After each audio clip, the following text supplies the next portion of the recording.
दिन शुरू हुए। शीतलहरें चलनी प्रारंभ हो गई। कैलाश पर्वत भी बर्फ से ढक चुका था। भगवान शिव तपस्या में लीन थे। माँ पार्वती भगवान शिव को ठंड में तपस्या में लीन देख रही थी। तभी नंदी ने माँ पार्वती से कहा, माता, ठंड कितनी बढ़ गई है। भगवान शिव तपस्या में लीन है, उन्हें तो ठंड का आभास ही नहीं हो रहा। हाँ नंदी, मैं भी वही देख रही हूँ। कितनी बार बोला है भोलेनाथ को कि हम लोग भी शॉल ओढ़ लेते हैं, गर्म वस्त्र पहन लेते हैं तो हमारी ठंड दूर हो जाती है, पर ये तो इतनी सर्दी में भी कोई गर्म कपड़ा धारण नहीं करते, बस तपस्या में लीन रहते हैं। मेरी बात सुनते ही कहाँ है। पर माता, यदि आप अपने हाथों से स्वयं स्वेटर बुनोगे तो प्रभु मना नहीं कर पाएंगे, फिर तो उन्हें स्वेटर पहनना ही पड़ेगा। हाँ, विचार तो उत्तम है, पर मुझे तो स्वेटर बनाना आता ही नहीं है और मैं नहीं चाहती कि मैं चमत्कार से स्वेटर बनाऊं। मैं अपने हाथों से स्वेटर बनाना चाहती हूँ। उसके लिए तो आपको पृथ्वीलोक पर जाना पड़ेगा माता। ये कार्य तो वहीं रहकर संभव हो सकता है। हाँ, प्रभु के लिए स्वेटर बनाना है तो मुझे पृथ्वीलोक पर ही जाना होगा। नंदी, तुम भगवान शिव और कैलाश का ख्याल रखना। यदि ये तपस्या से उठे तो कहना मैं किसी कार्यवश बाहर गई हूँ और कुछ समय में लौट आऊंगी। ठीक है माता, आप बिल्कुल भी चिंता मत कीजिए, मैं यहाँ पर पूरा ख्याल रखूंगा। माँ पार्वती ने ठान लिया था कि वो भगवान शिव के लिए स्वयं अपने हाथों से स्वेटर बनाएंगी। इसके लिए वो पृथ्वी लोक पर एक स्वेटर बुनने वाली की तलाश करने लगी, जिससे वो स्वेटर बनाना सीख सके। माँ पार्वती एक छोटे से गांव में पहुंची। वहां पर चारपाई के ऊपर कुछ औरतें बैठी बातें कर रही थी। उनमें से कुछ औरतों के हाथ में ऊन के गोले और स्वेटर बुनने की सिलाई थी। माँ पार्वती ने एक साधारण स्त्री का रूप धारण किया और वो उन औरतों के पास पहुंची। नमस्ते बहन, क्या आप मुझे स्वेटर बनाना सिखा सकते हो? आपका ये स्वेटर बहुत अच्छा लग रहा है। मैं भी अपने पति के लिए स्वेटर बनाना चाहती हूँ, पर मुझे स्वेटर बनाना नहीं आता। हाँ, क्यों नहीं, पर उसके लिए तुम्हें ऊन और सिलाई खरीद कर लानी पड़ेगी। उसके बाद ही हम तुम्हें स्वेटर बनाना सिखा सकते हैं। अच्छा, पर वो मुझे कहाँ मिलेगी? वो तो तुम्हें गांव के बाजार में ही मिल सकती है। वहाँ बहुत से ऊन वाले ऊन बेच रहे हैं, हम भी वहीं से खरीद कर लाए हैं। क्या तुम इस गांव में नई आई हो? हाँ, मैं इस गांव में नई हूँ, इसीलिए मुझे यहाँ के बाजार का नहीं पता। अच्छा, अरे सुशीला, अगर तुझे कोई काम नहीं है तो इन्हें बाजार तक ले जा। अरे नहीं बहन, मुझे तो दोपहर का खाना बनाना है, बच्चे स्कूल से आते ही होंगे। एक काम करो, तुम चली जाओ। तुम मुझे क्यों कह रही हो? क्या मैं तुम्हें खाली नजर आती हूँ? नहीं, मैं तो बिल्कुल नहीं जा सकती। मुझे तो घर की साफ सफाई करनी है। मैं तो थोड़ी देर धूप सेकने बैठ गई थी, और तुम्हें क्या लगता है मैं खाली हूँ? मैं नहीं जा सकती। ओहो, तुम दोनों रहने दो, मैं इनके साथ बाजार चली जाती हूँ। चलो बहन, मैं तुम्हें बाजार ले चलती हूँ। तभी तीसरी औरत, जिसका नाम कमला था, उसकी सास गुस्से में घर से बाहर आ जाती है। हाँ, इसे ले जाओ, इसे तो वैसे भी कोई काम नहीं है। अब इसके कोई बाल बच्चे तो है नहीं जिनके लिए इसने खाना बनाना हो। माँ जी, ये गांव में नई आई है, बस बाजार से इन्हें ऊन और स्वेटर बुनने की सिलाई दिलवाने जा रही हूँ। आप इतनी सी बात को इतना बड़ा क्यों बना रही हो? मैंने दोपहर का खाना बना दिया है, मैं बस थोड़ी देर में आती हूँ। कमला माँ पार्वती को बाजार ले जाती है। रास्ते में माँ पार्वती कमला से बोली, बहन, क्या तुम्हारी अभी तक कोई संतान नहीं हुई? कितने साल हो गए तुम्हारी शादी को? बहन, मेरी शादी को 7 साल हो गए। बहुत उपाय किए पर कुछ भी काम नहीं आया। अब तो लगता है भगवान भी मेरी नहीं सुनते। पता नहीं, मुझे तो लगता है मेरी किस्मत में बच्चे का सुख लिखा ही नहीं है। कमला की आंखों में आंसू आ जाते हैं। अरे, बातों बातों में पता ही नहीं चला, वो सामने ऊन वाले की दुकान आ गई। आप चलो, मैं आपको अच्छी सी ऊन और सिलाई दिलवा देती हूँ। कमला माँ पार्वती को स्वेटर बुनने के लिए ऊन और सिलाई दिलवा देती है। भैया, कितने पैसे हुए? बहन जी, ऊन और सिलाई मिलाकर 200 रुपए बनते हैं। पर मेरे पास तो पैसे ही नहीं है, मैं ये ऊन और सिलाई कैसे ले सकती हूँ? कोई बात नहीं बहन, इसके पैसे मैं दे देती हूँ। जब तुम्हारे पास हो तब मुझे लौटा देना। तुम बहुत अच्छी हो बहन, तुम्हारे जैसा उदार स्वभाव बहुत कम लोगों का होता है। कमला माँ पार्वती को स्वेटर बनाने का सामान दिलवा कर आ जाती है और फिर वो माँ पार्वती को अपने घर ले जाती है और उन्हें स्वेटर बनाना सिखाती है। माँ पार्वती भी खूब मन लगाकर अच्छे से कमला से स्वेटर बनाना सीख रही थी। स्वेटर बनाने में कुछ घंटे लग गए। इस बीच कमला माँ पार्वती के लिए खाने पीने का सामान भी लाती रही और फिर बहुत सुंदर स्वेटर बनकर तैयार हो गया। अरे वाह बहन, तुमने तो बहुत अच्छी बुनाई की है। इतनी सफाई से कि पूछो मत। अब तुम्हें स्वेटर बनाना आ गया और ये स्वेटर कितना सुंदर तैयार हुआ है। ये स्वेटर तुम्हारे पति को बिल्कुल ठीक आएगा। तुमने तो मुझे स्वेटर बनाना सिखा ही दिया। मुझे तो यकीन ही नहीं हो रहा कि मैं भी अब स्वेटर बना सकती हूँ। स्वेटर बनाना कितना आसान है। तुमने मेरी बहुत मदद की, इसलिए मैं तुम्हें आशीर्वाद देकर जाना चाहती हूँ। तुम्हारी मनोकामना बहुत जल्दी पूर्ण होगी। कमला की आंखों के आगे कुछ देर के लिए एक रोशनी की चमक आ जाती है और उसे साक्षात माँ पार्वती के दर्शन होते हैं और माँ पार्वती अंतर्ध्यान हो जाती हैं। वो कोई साधारण स्त्री नहीं थी, वो तो साक्षात देवी पार्वती थी। उन्होंने मुझे दर्शन दिए, उन्होंने मुझे आशीर्वाद दिया। माँ, मैं कितनी किस्मत वाली हूँ कि मैंने आपके दर्शन किए। आप मेरे साथ थी, मैं आपको पहचान नहीं सकी माँ। तभी कमला की सास बाहर आ जाती है। कमला बेहोश हो गई थी। कुछ देर बाद कमला का पति पड़ोस के वैद्य जी को लेकर आया। घबराने की कोई बात नहीं है, सब ठीक है। जानकी, तुम्हारी बहू कमला माँ बनने वाली है, इसीलिए इसे चक्कर आए हैं। क्या कमला माँ बनने वाली है? मेरी बहू माँ बनने वाली है, मैं दादी बनने वाली हूँ। ये कैसा चमत्कार है, भगवान ने हमारी सुन ली। कमला, मैं बहुत खुश हूँ। भगवान का लाख लाख शुक्र है, उन्होंने हमारी सुन ली। माँ पार्वती, उन्होंने मुझे आशीर्वाद दिया। उन्हीं के आशीर्वाद से मेरी ये इच्छा पूरी हुई है माँ जी। साक्षात माँ पार्वती हमारे घर आई थी।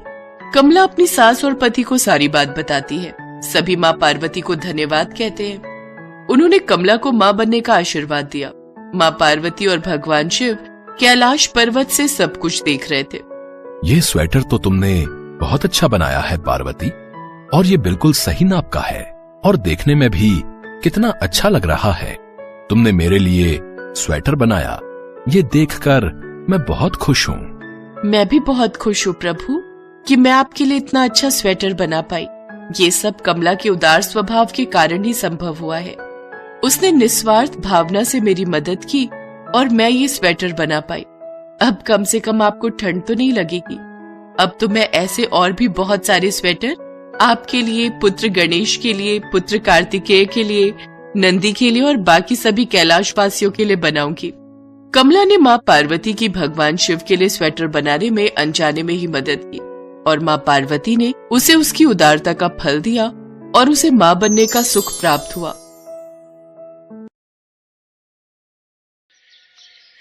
भोला अपनी पत्नी और 2 बच्चों के साथ हरिपुर गांव में रहता था। वो गांव के साहूकार के पास मजदूरी करता था। भोला ने अपनी बहन की शादी के लिए साहूकार से कर्ज लिया था, जिसका भुगतान वो साहूकार को कई वर्षों से कर रहा था। भोला भगवान शंकर की बहुत पूजा करता था। ऐसे ही एक दिन मंदिर में शिवरात्रि का भव्य आयोजन था। वो पत्नी और बच्चों के साथ मंदिर पहुंचा, पर साहूकार भी वहाँ मौजूद था।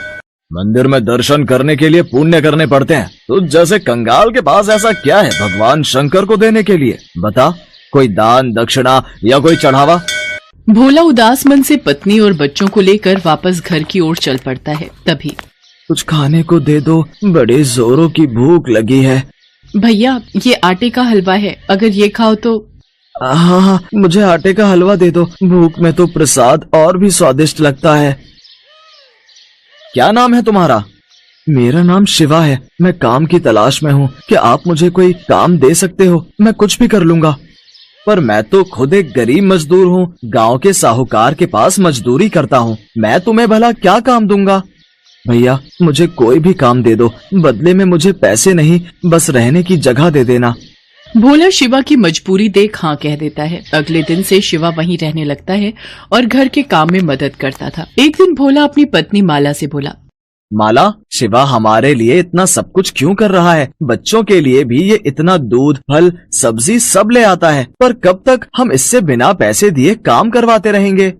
तुम एक काम क्यों नहीं करते? साहूकार से कहकर इसे भी अपने साथ काम पर लगवा लो, वहाँ तो इसे काम के बदले पगार मिल जाएगी। भोला को माला की बात सही लगी। वो शिवा को लेकर साहूकार के पास जाता है और काम दिलवा देता है। शिवा भोला के साथ अब खेतों पर भी काम करने जाने लगा। साहूकार शिवा को जो भी पगार देता वो पैसे शिवा भोला को जोड़ने के लिए रखवा देता था। भोला कई बार शिवा से कहता कि वो अपने पैसे वापस ले ले, परंतु शिवा उसे कहता कि जब वक्त आएगा ये पैसे तभी काम आएंगे। एक दिन साहूकार भोला और शिवा को किसी काम से दूसरे गांव भेजता है। रास्ते में रात हो जाती है। जंगल का रास्ता था। तभी एक शेर के दहाड़ने की आवाज आती है। भोला घबरा जाता है। भोला भैया, आप तो भगवान शंकर के परम भक्त हो, तो डर कैसा? और जब भक्त मुसीबत में हो तो भगवान को भी सहायता के लिए आना ही पड़ता है। आप उस पेड़ के ऊपर चढ़कर बैठ जाओ, बाकी सब मैं देख लूंगा। शिवा, मैं तुम्हें अकेला छोड़कर कैसे पेड़ पर चढ़कर बैठ जाऊं? ये भी तो सही बात नहीं है। भोला भैया, आप निश्चिंत रहो, मुझे कुछ नहीं होगा। भोला जैसे ही पेड़ पर चढ़ने के लिए मुड़ता है, वो देखता है कि शेर उसके सामने खड़ा है। भोला शेर को अपने सामने देख डर जाता है और आंखें बंद करके ओम नमः शिवाय का जाप करने लगता है। शिवा भोला के आगे आ जाता है। शेर शिवा को थोड़ी देर तक देखता रहता है और बिना कुछ कहे जंगल की ओर चला जाता है। भोला और शिवा दोनों घर आ जाते हैं। भोला पूरी रात उस घटना को याद करता रहता है। अगली सुबह जब वो सोकर उठता है तो शिवा घर पर नहीं था। भोला आसपास में पूछता है पर शिवा का कहीं भी पता नहीं था। वो साहूकार से जाकर पूछता है। वो तो सुबह ही मेरे पास आया और मेरे से बोला कि अमरनाथ यात्रा पर निकलना है, इसलिए वो अपना हिसाब कर गया। भोला घर आता है और सारी बात माला को बताता है। माला भी सुनकर बहुत हैरान होती है कि अचानक बिना बताए शिवा अमरनाथ की इतनी लंबी यात्रा पर कैसे निकल गया। भोला को कुछ समझ नहीं आ रहा था। उसी रात को सपने में भगवान शंकर भोला को दिखाई देते हैं। भोला, उठो, तुमने मुझे पहचाना नहीं? मैं ही तुम्हारा शिवा हूँ, जिसके बारे में तुम चिंता कर रहे हो। भगवान शंकर, आप ही शिवा हो, मैंने आपको पहचाना नहीं। ये कैसी भूल हो गई महादेव, मुझे माफ कर दीजिए। मैंने आपकी सेवा नहीं की बल्कि आपसे सेवा करवाई। आप मुझे छोड़कर क्यों चले गए प्रभु? हे महादेव, लौट आओ मेरे पास। भोला, अब तुम मेरे पास अमरनाथ यात्रा करके आओगे। मैं अमरनाथ में ही तुम्हें अपने दर्शन दूंगा। इतना कहकर भगवान भोलेनाथ अंतर्ध्यान हो गए। अगले दिन भोला ने सारी बात माला को बताई, पर भोला इसी चिंता में था कि अमरनाथ की यात्रा के लिए उसके पास पैसे कहाँ से आएंगे। तभी माला उससे बोली, सुनो, आपको याद है ना, शिवा हमारे पास पैसे जोड़ता था। इसका मतलब महादेव ने स्वयं हमारी अमरनाथ यात्रा की व्यवस्था कर दी। आपकी जय हो बाबा बर्फानी।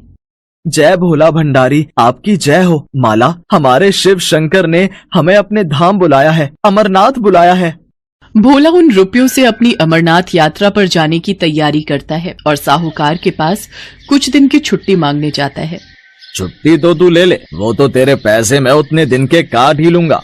पर ये बता, तू अमरनाथ की यात्रा के बारे में जानता भी है? पता है कितनी दूर है अमरनाथ धाम? पैसा, कपड़ा, खाना पीना, पूरे परिवार के साथ तू कैसे अमरनाथ की यात्रा कर पाएगा? बहुत कुछ देखना पड़ता है। वहाँ पर पूरा पंजीकरण होता है। पूरी तरह से स्वस्थ मनुष्य ही अमरनाथ की यात्रा कर सकता है, नहीं तो रास्ते में ही रोक देते हैं। और तू ठहरा एक गरीब कमजोर, 2-2 दिन तो तू रोटी नहीं खाता। रास्ते में ही गिरकर बेहोश हो गया तो वापस भेज देंगे। देख, मैं भी अमरनाथ जा रहा हूँ अपने परिवार के साथ। देख लियो, मैं अमरनाथ की पूरी यात्रा करके ही वापस आऊंगा।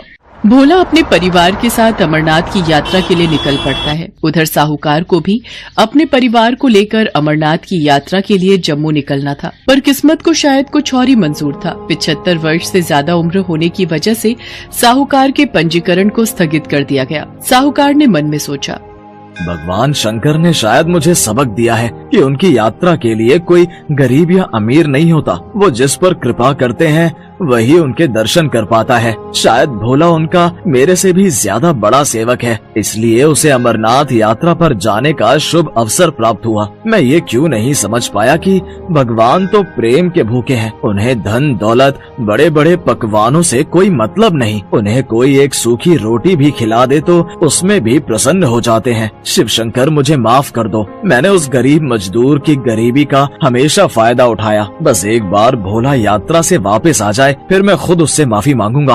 भोला माला और बच्चों के साथ पहलगाम पहुंचता है। वहां से वो पैदल ही यात्रा शुरू करता है। जय बम भोले का जाप करता हुआ वो आगे बढ़ता रहता है। चलते चलते बच्चों को भूख लगती है। रुको तुम लोग, यहाँ इस पत्थर पर बैठो, मैं किसी से पूछता हूँ। सुनिए भैया जी, यहाँ खाने के लिए कोई सुविधा मिल जाएगी?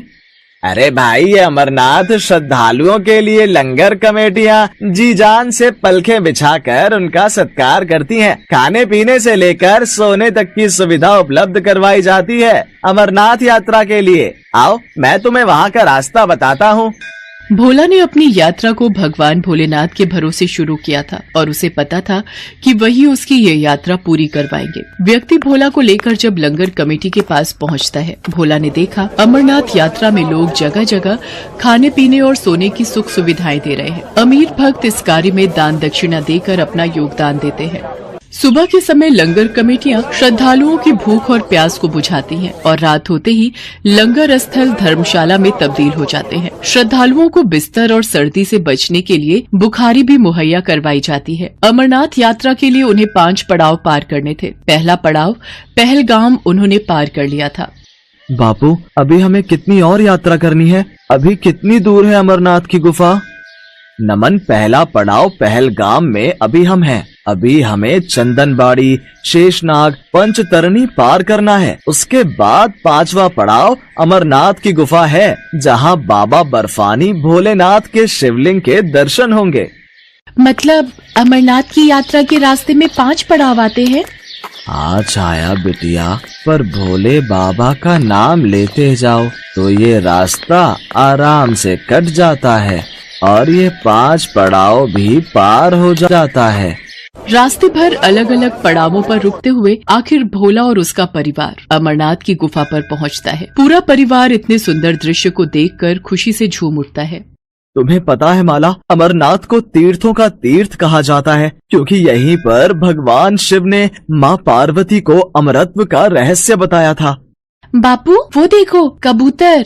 तुम्हें पता है छाया, ये कबूतर का जोड़ा बहुत ही किस्मत वालों को दिखाई देता है, जैसे तुमने देखा। सब मिलकर अमरनाथ बर्फानी शिवलिंग के दर्शन करते हैं। भोला हमेशा याद बनकर रहने वाली अनमोल दृश्यों वाली अमरनाथ यात्रा करके खुशी खुशी गांव वापस आ जाता है। साहूकार भोला से अपनी गलतियों के लिए माफी मांगता है और उसे अच्छी पगार देने लगता है। दिल से भगवान शंकर के आशीर्वाद से भोला की जिंदगी में खुशियां